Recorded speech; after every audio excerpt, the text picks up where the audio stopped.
तो अभंग आणि त्या अभंगाचा आणि आपण थोडक्यामध्ये कमी वेळात भाव बघितला. आता इथून पुढे काल्याच्या कीर्तनामध्ये देवाच्या सुंदर आणि विचारांची देवाणघेवाण, नवे नवे देवाच्या लीला फक्त. कारण काल्याच्या कीर्तनामध्ये आणि उच्चार आपल्याला करायचा आहे कशाचा? क्या बात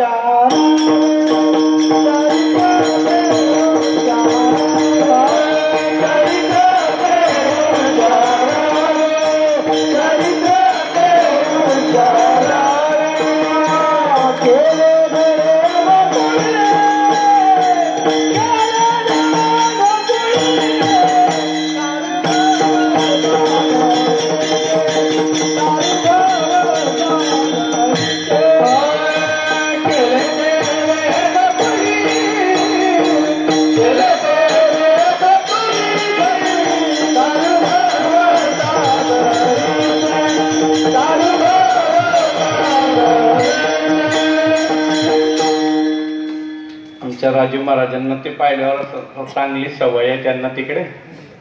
मी 8 दिवस कसे काढलेस ती ठाला विठाला.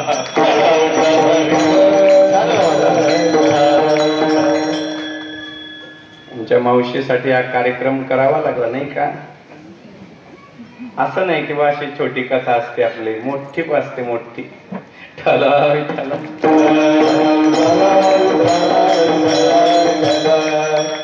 पण कधी कधी आणि भाविकांच्या भावना जाणून आणि केलं पाहिजे नाही का? नेहमीच पंचपक्वान्न खायचं नसतं, कधी कधी चटणी भाकरी खायची मजा येते जरा. ठाला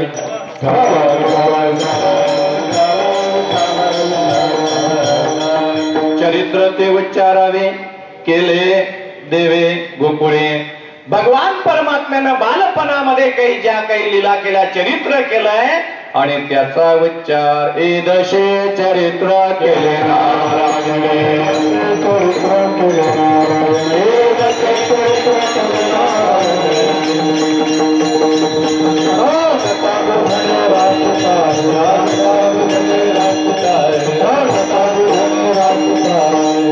रांगताना गोधने म्हणजे गायी चारताना ज्या लीला केल्या त्या ज्याच्यात त्याला काल्याचं कीर्तन म्हणतात. रंगता गोधने राखीत आहे. आता देवाचं चरित्र वेगळं आणि आपलं चरित्र वेगळं. एक सांगू का तुम्हाला, आचरणात जर आणायचं असेल रामाचं चरित्र आणाय, ज्याला संसार सुखाचा व्हावा वाटतो ना, त्यानं रामायण वाचा आणि तसे वागा. आणि कृष्णाचं चरित्र फक्त वाचेनं गायन करा आणि कानानं ऐका. आचरणात कृष्णाचं फक्त ऐकायचंय, प्रॅक्टिकली प्रयोग नाही. प्रयोग करायचा रामाच्या चरित्राचा. विठ्ठल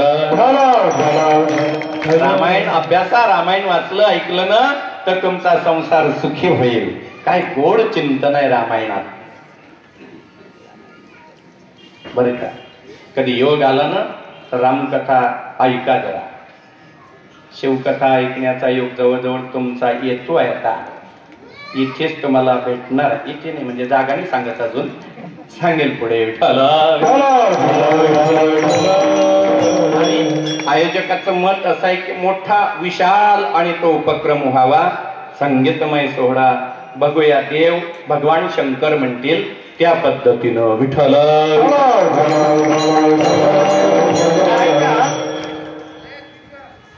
देव त्या देवाच्या आणि दिव्य अशा चरित्राचं आकलन करत असताना महाराज म्हणतात तुम्हाला आचरण जर करायचं रामाचं आणि कृष्णाचं फक्त ऐकायचं. का महाराज कृष्णाचं आम्ही आचरण केलं चालणार नाही का? नाही चालणार. का? कारण कृष्णानं किती केल्या ऐकलं भागवत. कशाला वाढवलं आता? किती केल्या बोला पटकन. बरोबर.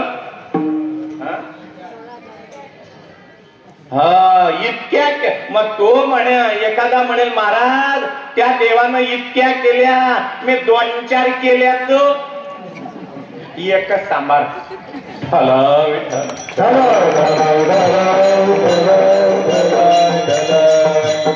एकच म्हणते, अहो तुम्ही तिकडे गेलात ना, तर तिकडनं येताना बाजारातून मला 5 रुपयाची का होईना फेअर अँड लवली घेऊन या, पाऊच.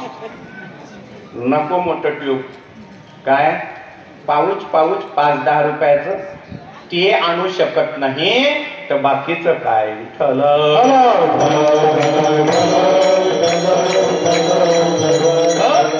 म्हणून ते शक्य नाही. अहो भगवान कृष्ण त्याचं आचरण कसं जमणार आपल्याला? अहो कन्हैयानं 12 गावं अग्नी गिळला, आपल्याला उदबत्तीचा चटका गिळता येईल नाही. भगवान परमात्म्यानं गोवर्धन पर्वत आपल्या करांगडीवरती उचलला, आपल्याला गौरी शक्य नाही. त्या भगवंतानं आणि जो सर्प आहे कालिया त्याच्या फणेवर नृत्य केलं, आपल्याला बोटासारखा हाता धरता येईल. काल ते एक बाबा भेटले, महाराज मला सर्पानं दंश केलेला आहे, वाईट वाटलं ऐकून. सर्प त्याच्या आणि देव कालिया जो आहे आणि त्याच्या फणांवरती नाचला, नृत्य केलंय, आपल्याला फक्त शेपटी धरून दाखवा.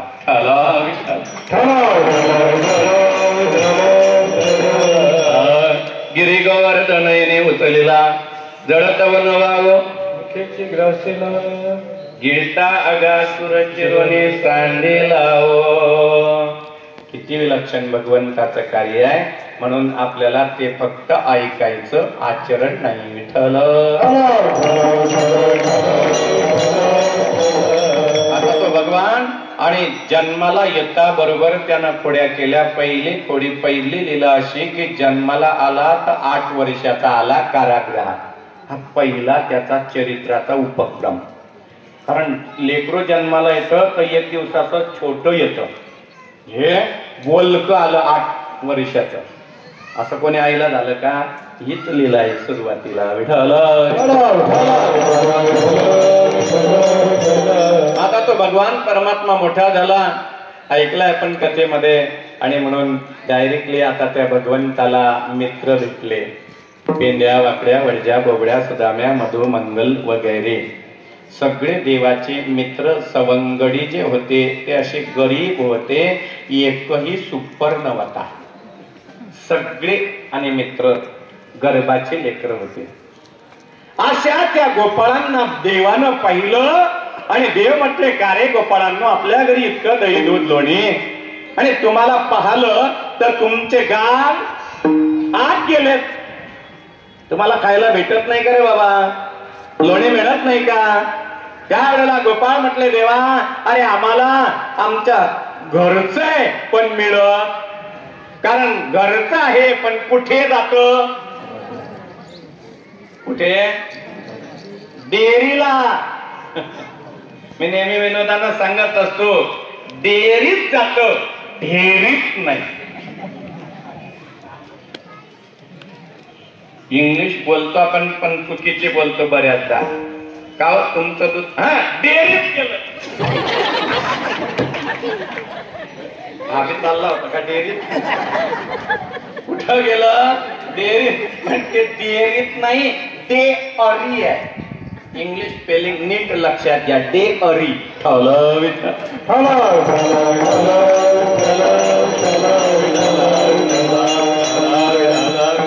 मग भगवान कृष्ण म्हटले, अरे गोपाळांनो तुम्हाला पाहिजे का?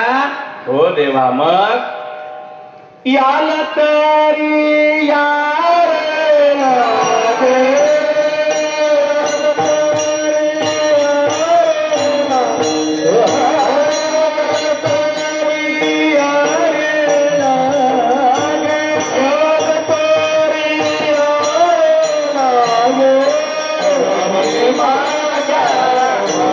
Wow.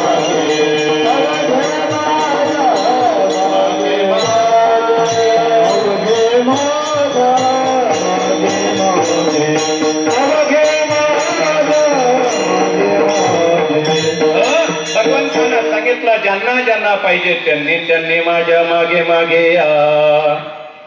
हा भंग घेणार होतो मी आज, पण राजू महाराज, जगदीश महाराज, वागडीकर त्यांनी ऐकलंय ना, यालं तरी यारे लागे कीर्तन, म्हणून अभंग बदला.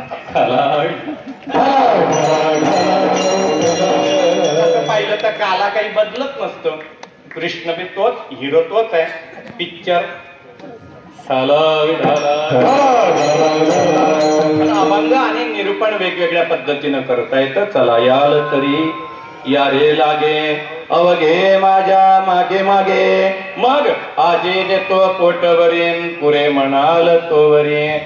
पण गोपाळांनो, याच्याकरता आपल्याला चोरी करावी लागेल. काय करावं लागेल? चोरी करावी लागेल.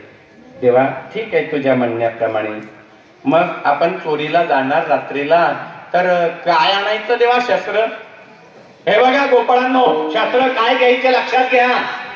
बारीक आणि वस्त्र गाडीव माती घ्या, वाळू. बर, खडे घ्या, बारीक बारीक हरभऱ्या एवढे खडे. बर, लांबकी काठी घ्या, डोक्याच्या वर लांब जाईल अशी लांब काठी घ्या. ठीक आहे देवा. गोखरं घ्या. बोबड्या म्हणायला लागला, देवा चोली कलनं मला चांगलं माहिती आहे, पण चोली कलता काठी, दगलं, वालू आणि गोखलं बघितले, आणि मग कसं काय जायचं आपण? चोली कशी काय होईल? मला थाय कशी काय खायला मिळेल? बोबड येते त्यावेळेला. आणि भगवंतानं सांगितलं, बघा याचा उपयोग कसा करायचा. तर लांबकीची काठी आहे, त्या काठीनं मटक दह्याचं ते आपण लहान लेकर हात पुरणार नाही, मग काठीनं ते फोडायचं. फोडलं का मग हाताच्या वंजळीमध्ये आणि लोणी दही जे असेल ते खाऊन फस्त करून पडायचं. समजा चोरी करताना गवळण जागी झाली, मग त्यावेळेला काय करायचं? तर आपल्या जवळ आणि ह्या गोष्टी कशा कामा येतील? लोड शेडिंग असेल, लाईट गेली असेल आणि तिच्या घरात इन्व्हर्टर तिच्या नवऱ्यानं बसवलं नसेल, तर खिडकीमधून ह्या बारीक खड्यांनी असं फेकून पाहायचं. मटक्याला मारायचा खडा बारका, आणि त्याच्यातून आवाज आला डप डप डप, समजायचं माल आहे. आणि टन आवाज आला पुढे सारखा, तर समजायचं रिकाम आहे. हा खड्याचा उपयोग. काठीचा उपयोग लक्षात आला. आता दही खाताना आपण पळून जाऊ, पण तेवढ्यात ती जर जागी झाली तर त्याच्याकरता उपाय. मग आपल्याजवळ ही वाळू आहे, बारीक वाळू. काय करायची? ती वाळू घ्यायची आणि तिच्या डोळ्यात फेकायची.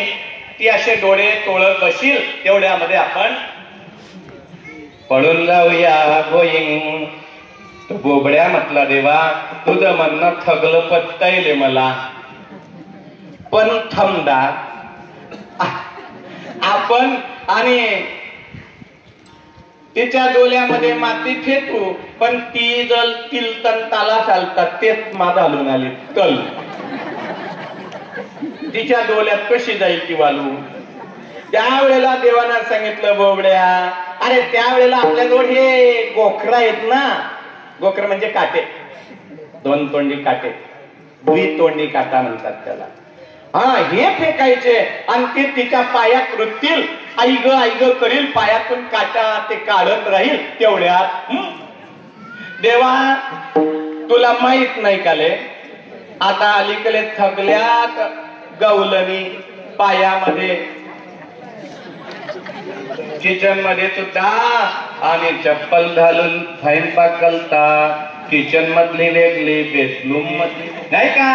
आणि मग अशी ती जर चप्पल घालून आली स्लीपर, तर त्यावेळेला आणि मग देवानं सांगितलं, मग मात्र मार खावा लागेल.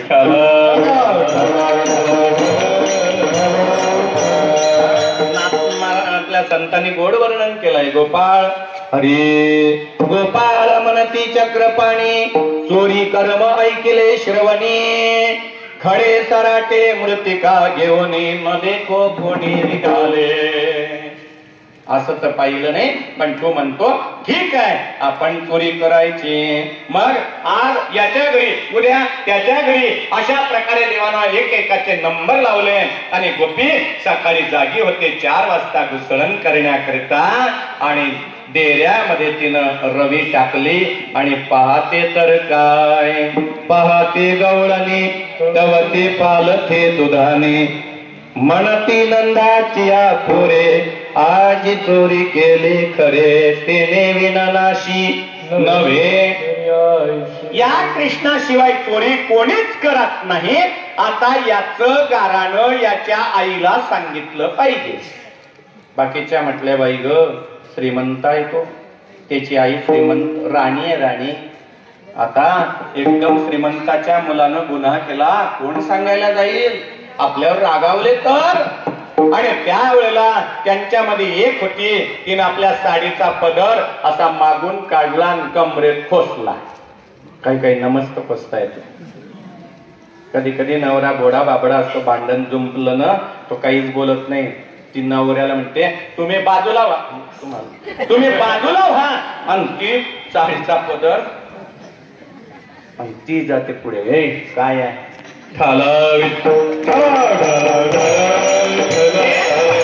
यानं खोडी केली ना. आता याची सांगितलीच पाहिजे, श्रीमंताची असो का गरिबाची असो का, गाव सोडून जायचं का इथंच राहायचं आपल्याला. आणि म्हणून ती म्हटली चला ग आपण त्याच्या जवळ त्याच्या आईला सांगू. आल्यानं महाराज मिळून योग्य गौरणी येती नंदाच्या अंगणी, जातो आम्ही गोकुळ सोडून आमच्या सोना घेऊनी. हे ग बाई आम्हासी पाहावे ना, यशोदे बाळ तुझा काना कोठवर. ती सांगायला आल्यानंतर यशोदेला ते काही पटत नाही. आपल्या मुलानं खोडी केली, कोणत्याच आईला खरं वाटत.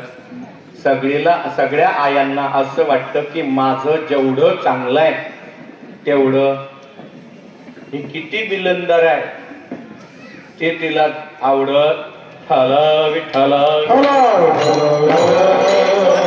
म्हटली अगं माझा आणि तुमच्या घरी चोरी करायला बघ बघ बघ किती लोणी आहे, किती टाक आहे.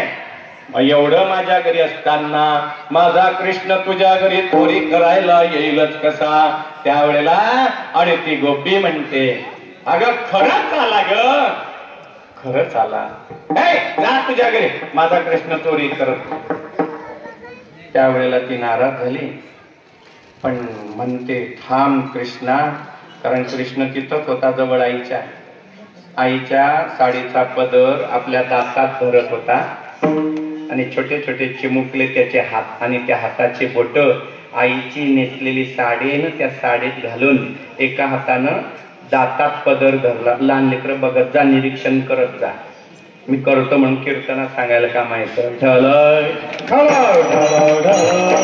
लेकरांना वेगवेगळ्या सवयी असतात. काही काही लेकरं आईचे पोत तोंडात धरतात नाही. तर आता आणि तो कृष्ण तिच्याकडे तिरक्या नजरेनं पाहत होता. बघ माझी आई मला चोरी केल्यावर म्हणणारच नाही चोरी केली तूच. आणि आईला म्हणतो आई हेच बोलवते मला अन म्हणते लोणी खा आणि 1 गोळा मला देते 2 गोळे ती खाते. यशोदा म्हटले असं. त्यावेळेला ती म्हटली हे यशोदे अगं तुझ्या कृष्णाच्या जिभेला काही हाड. अगं किती चोरी करतो ग, चोऱ्या केल्या तर याच आणि काही पुढे चालून आणि जास्त चोऱ्या करीन, दरोडेखोर होईल, याच्यावर नियंत्रण कर. कृष्ण म्हटला पेंद्या हे जास्त बोलते रे, हिच्या घराचा ऍड्रेस लक्षात घे. नेमकी राहते कुठं, मानाच्या गणपतीच्या जवळ राहते का मागच्या गल्लीत राहते, पोलीस क्वार्टर मध्ये का DN कॉलेज कडे राहते का मनुदी राहते कुठे, हिचा पत्ता लक्षात घे. आज हिच्याच घरी जायचं आपण. आता ती खोडी मला सांगायला टाइम नाही आणि म्हणून ती आपण इथेच थांबू, फक्त प्रमाण देतो. योग कधी पुढे आला तर तेव्हा सांगेल, म्हणजे तेव्हा सांगायला राखून ठेवतो. विठ्ठल ओके आहे तिकडे सगळं बर. तर ऐका महाराज, एक गोष्टी आहे, त्या गोष्टीचं गारा नाही महाराज. हरी पा कशी गाराने सांगतायत त्या. दुसरी आली दावत याने ग बाई काय केली मात, मुखाशी मुख चुंबना देता गड्या मध्ये हात घालीत, दारू जाता सापडे यशोदे बाळ तुझा. गीता संपलं तेवढ्यामध्ये आणखी पुढे आली जिची खोडी सांगणार होतो पण टाईम नसल्यामुळे थांबतोय ती, फक्त ऐका. तिसरी आली दावोनी याने ग बाई काय केली करणी, पतीची दाढी माझी वेणी तोहीशी गाठ बांधोनी, गाठ बाई कोणाशी सोटेना यशोदे बाळ तुझा काना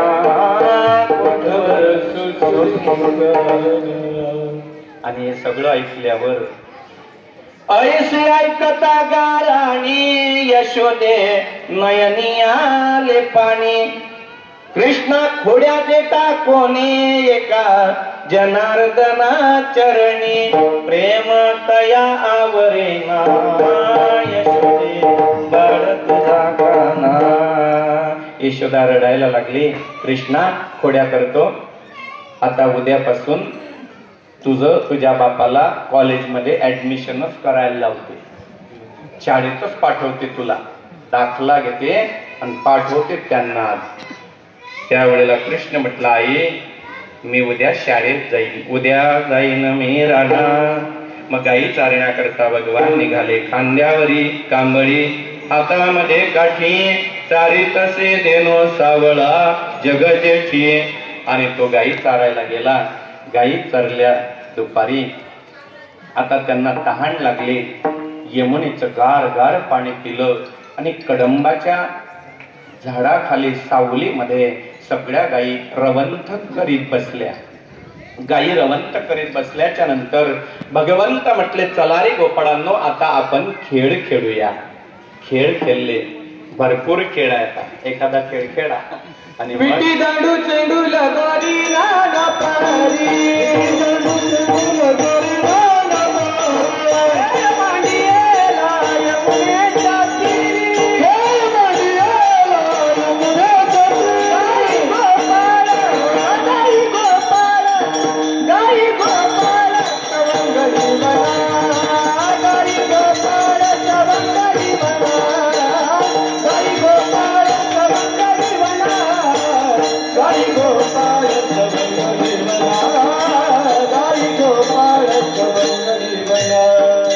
गाई गोपाळ, गाई गोपाळ, गाई गोपाळ सवंगडी बना, गाई गोपाळ सवंगडी बना, गाई गोपाळ सवंगडी बना, गाई गोपाळ सवंगडी बना. खेळ मांडियेला वाळवंटी भाई, नाचती वैष्णव भाई रे, नाचती वैष्णव भाई रे. खेळ मांडियेला वाळवंटी भाई, खेळ मांडियेला वाळवंटी भाई, नाचती वैष्णव भाई रे, नाचती वैष्णव भाई रे.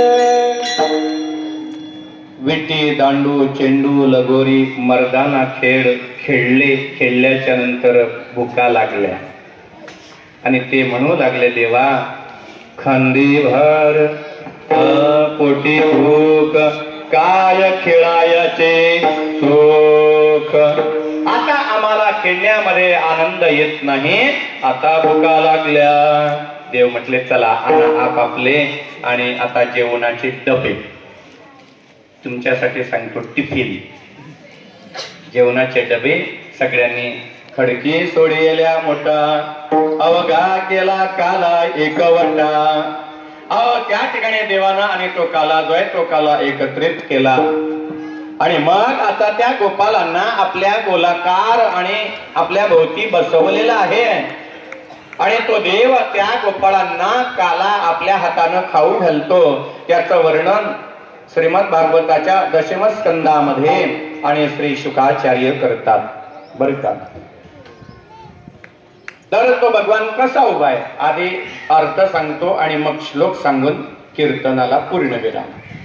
भगवान मध्यभागी उभा आहे. आपलं खांद्यावरचं उपरणं कमरेला बांधलंय देवानं. जी वेणू होती वाजवायची मुरली ती वेणू आणि अशी त्या उपरण्यामध्ये खोवलेली आहे. आणि वेताची काठी गाई चारण्याची ती डाव्या हाताच्या बगलेमध्ये दाबली आहे. गुराख्याजवळ काठी असते ना, म्हणून ते वर्णन आहे. काठी दाबलेली आहे. आणि काठी दाबलेली असताना आता त्या देवाचं सुंदर स्वरूप आहे. त्यानं काही रंगीबेरंगी अशी फुलं आपल्या कानाला वगैरे आणि शोभिवंत लावलेले आहेत. आणि आपल्या डाव्या हातावर काठी दाबत डाव्या हातावर आणि सगळे पदार्थ एकत्रित केले, जे जे असतील ते प्रत्येकाच्या घरचं वेगवेगळं. आणि तो काला एकत्रित केलेला आपल्या उजव्या हातानं आणि त्या बालगोपालांच्या तोंडामध्ये परमात्मा भरवतायत. आणि त्या गोपाळांना देत देत देत देत आपणही खातायत. त्याचं वर्णन महाराज करतात. हरी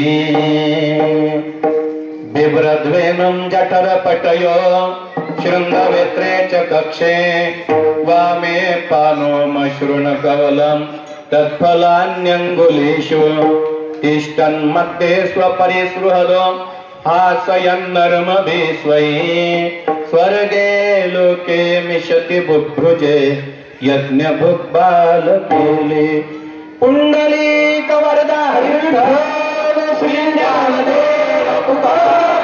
गोपाल कृष्ण भगवान की जय. सद्गुरु झेंडूजी महाराज की जय. कुंडलेश्वर भगवान की जय. आणि असा जो काला आहे तो काला संत कृपाशीर्वादानं सद्गुरूंच्या कृपेनं आणि जो चंद्रभागेच्या वाळवंटात तो आपल्याला जळगाव जिल्ह्यामध्ये आपल्या गुरु महाराजांच्या आशीर्वादानं प्राप्त झाला. अलीकडे लोक म्हणत असतील आम्हीच आणला, शक्यच नाही. 200 वर्षाच्या अगोदर आणि आमच्या सद्गुरूंनी आणि हे बीजारोपण आपल्या खानदेशामध्ये लावलेलं आहे. आणि म्हणून अशी परंपरा महाराष्ट्रात एवढी मोठी कोणतीच नाही आहे जी आपल्या सद्गुरू महाराजांची आहे. म्हणून हा काल्याचा प्रसाद आपल्याला प्राप्त होतोय. काल्याच्या प्रसंगाला कीर्तनाला समारोप करत असताना हा आणि 10व्या स्कंदातला श्लोक जो आहे तो कीर्तनकारानं गायलाच पाहिजे, तेव्हाच काला पूर्ण होतो, नाहीतर अपूर्ण राहतो. म्हणून काल्याचं कीर्तन ऐकत असताना कीर्तनकार श्लोक म्हणतो का नाही हे तरी नीट लक्षात ठेवा. गमती जमती गवडणी झाल्या ते आपल्याला असं वाटतं बास असं झालंच नाही, पण काही अध्यात्म जे आहे तेही लक्षात घेणं गरजेचं आहे. असो अत्यंत सुंदर आणि भगवंताच्या कृपा आशीर्वादानं या ठिकाणी हा कार्यक्रम इंगळी परिवाराचा आजचं कीर्तन या ठिकाणी संपलं जाहीर करूया. सगळ्यांनी प्रसाद घ्यायचा आहे, महाप्रसाद घ्यायचा आहे आणि मग निघायचं आहे. हरी ज्ञानेश्वर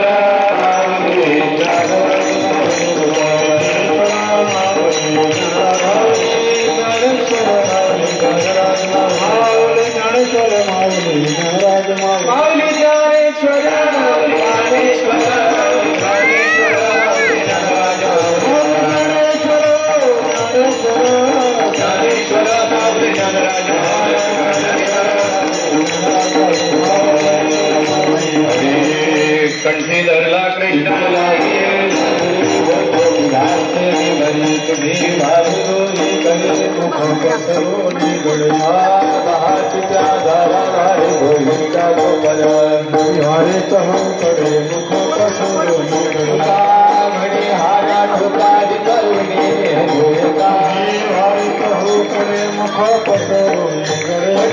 धरला कृष्ण म्हणे अवघाजनी प्रकाश वैष्णवनिका संभ्रमिया ब्रह्मादिका उत्तमलोकादा वैष्णवनिका संभ्रम म्हणे भूमंडळी बडी वीर गाडे वैष्णवनिका संभ्रम